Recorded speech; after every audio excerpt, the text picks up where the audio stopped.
Sorry for the rushed review and the everything. I'm not real good at doing reviews. I don't have any fancy editing software or anything like that for videos or for anything really. It's kind of in a rush because I'm in the process of cleaning my fog machine and I wanted to try to do it before it got too dark. So fog machines and extension cords. You're gonna want to use I believe it's 10-3. You need to have a grounded plug, and it needs to be 10 gauge if you want to run this fog machine off of it. Otherwise, you will flip the breaker every time. Don't use anything less than 10 gauge. Or is that 10 gauge? Let me turn the light on. I just want to be right. I don't want to look like an idiot. Yeah, 10 AWG.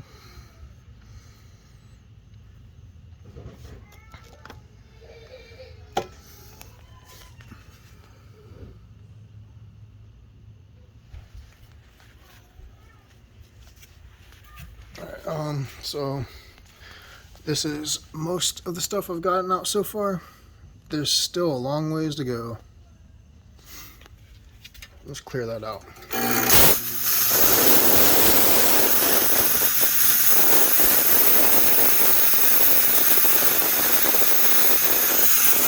Alright, so I want to do a quick review about this with all of its functionality between the remote, the cheap controller, the DMX functions, the wireless functions, the timer functions, like everything.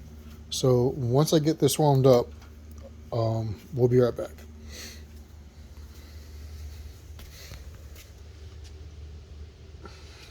So you can see also before I take off here real quick, unplug this, still heating up. We'll go over the controller first.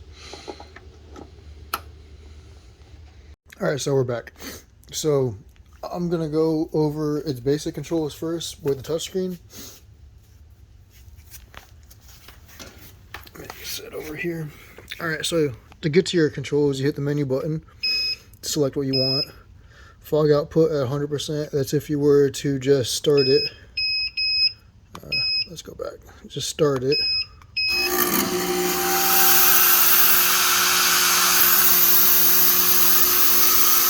And to stop, you just push stop. Go to your timer functions, timer interval. This is time in between, how long it's going to go in between sprays. So let's turn that down to 20 seconds. And then hit menu again for the duration. This will be how long it'll go for between those durations. So let's set it for 5 seconds, or 10 seconds actually.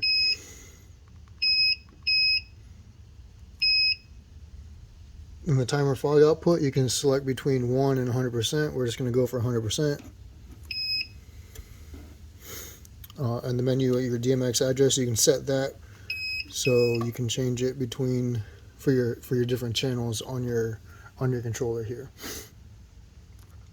It's only going to use one channel though, so I think this would probably better for a computer program if you wanted to do it this way, or you can use the controller. It both work still. After DMX, it goes to the wireless option. You can turn that on and off so that you can use your wireless controller.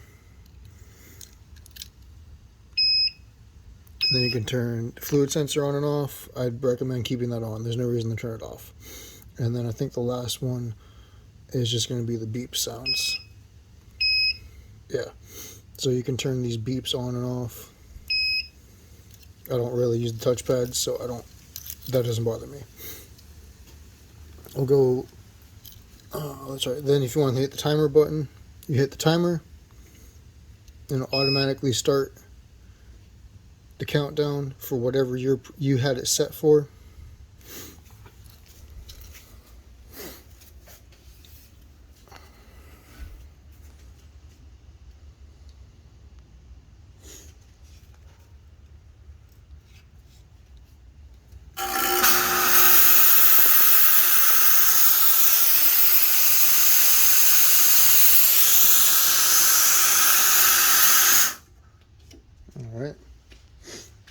10 seconds. Now it's going to count down 20 seconds again, and then do it for another 10 seconds to stop it.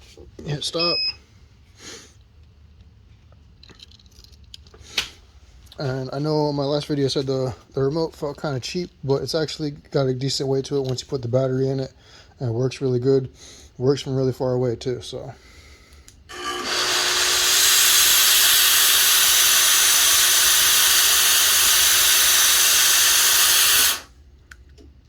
Got the slider to protect the buttons. I just keep this attached to the safety hook in the back here so I don't lose it, because I know I will.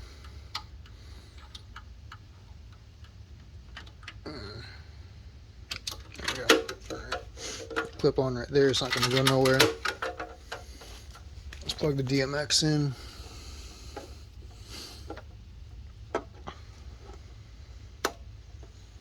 Alright, so then when you put the DMX in, it'll automatically switch to DMX address 1.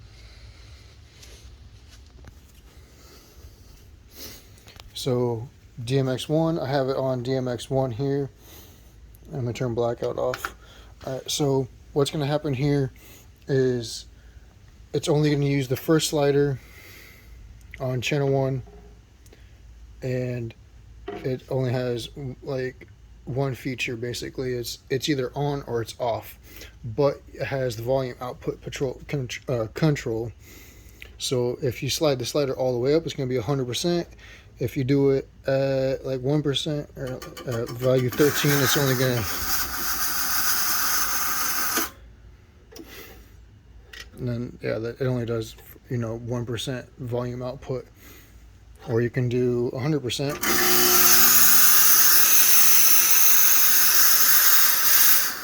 Or back down to 1%, 50%.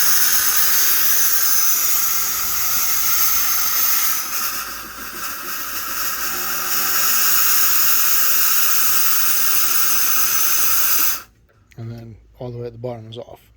So that's its functions and controls. This container here holds about, it's a full bottle of, or full gallon here. This is what I got having it currently. I brought this out because I'm going to be cleaning it with the machine, with the fog machine cleaner, followed by deionized water, so that I don't ruin the inside of this. But yeah, that holds, the tank holds a full gallon, plus I think like a third of a gallon. It's a pretty beefy container here. But those are its functions. I believe you could set this on a timer. I don't know how to do it on a basic controller. Obviously I think I would do fade time if I had it set on a scene in a chase with itself, so that it could run on a timer that way. I'm not sure. I can't find anything on YouTube about it, and I definitely don't have anything in the instruction manual on it for this. But this is for something completely different. I just wanted to review this. But I love this. The remote is awesome. The controls are awesome. If you don't even need a controller, you can just run it completely by itself with the timer mode, and you don't even have to attend to it until this thing probably beeps at you. I've never run the liquid down low enough, or the juice low enough for anything to go off for the sensor, but it's nice to know I have it there if I need it.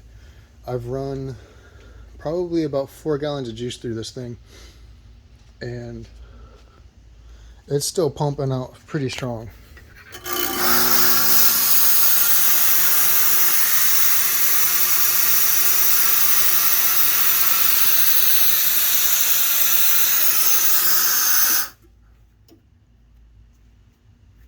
One thing I did notice though, I had cleaned it previously after running a couple gallons through it. I was thinking it kind of dirty because, you know, I do vape, so I do understand how quickly glycerin and glycol will start to turn black. So I know the insides would look similar to this. So I wanted to give it a good cleaning for Halloween. what I'm getting at with that is, I'm not sure what's, let me turn the light on. Yeah, you see all that gunky shit? The nozzle, or on the nozzle.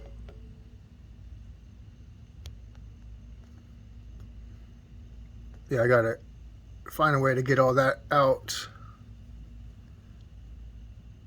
So, the purpose of my cleaner is to get all that out, hopefully. Because if I leave this heated up for too long, it'll start puffing out all that burnt stuff. It'll start smoking.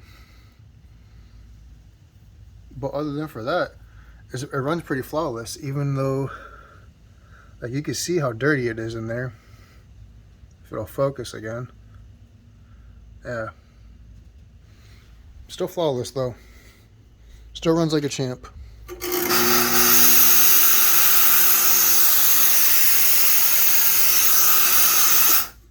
Definitely worth the money. I know someone on my other video said they had issues with theirs. I don't know what their problem they had was, but I know that thing has been full about 4 or 5 times now. And I'm still chugging along like it's brand new, despite the nozzle being a little bit clogged up. It's not bad. 10 out of 10. Definitely buy this if you're thinking about it. Especially if you're already here looking at this video, get it. Honestly, best money you're gonna spend on a fog machine. Just make sure that if you do clean it, use the Froggy's fog machine cleaner, and then follow it up with some regular deionized water. You can get that off Amazon if you can't get it at a local store. That's where I got that, because nobody around me carries it. I've never used anything other than Froggy's fog juices in it. I've got bog fog in the house. I ran swamp juice through it for Halloween. I had this thing going for about 45 seconds at a time in bursts. I did that 3 times, and it filled my whole neighborhood with fog. I mean, like, the whole neighborhood. I'm like 2 or 3 streets down that way, and about 4 streets down that way. It was pretty impressive, I'm not gonna lie. I drove around laughing my ass off. It was funny. It was crazy. On the inside, I can have this running approximately 5 minutes to 10 minutes, and it fills my whole house with fog. You can't see, 4 or 5 inches in front of your face. That's your visibility. So I do also have a 5-pin DMX in and out. I do have a cable for it, but I don't have any devices compatible. So I don't. Everything I have is a 3-pin. All my lights, my controllers, everything is just 3-pin. So I haven't gotten any use out of that. All right, hey, thanks for watching.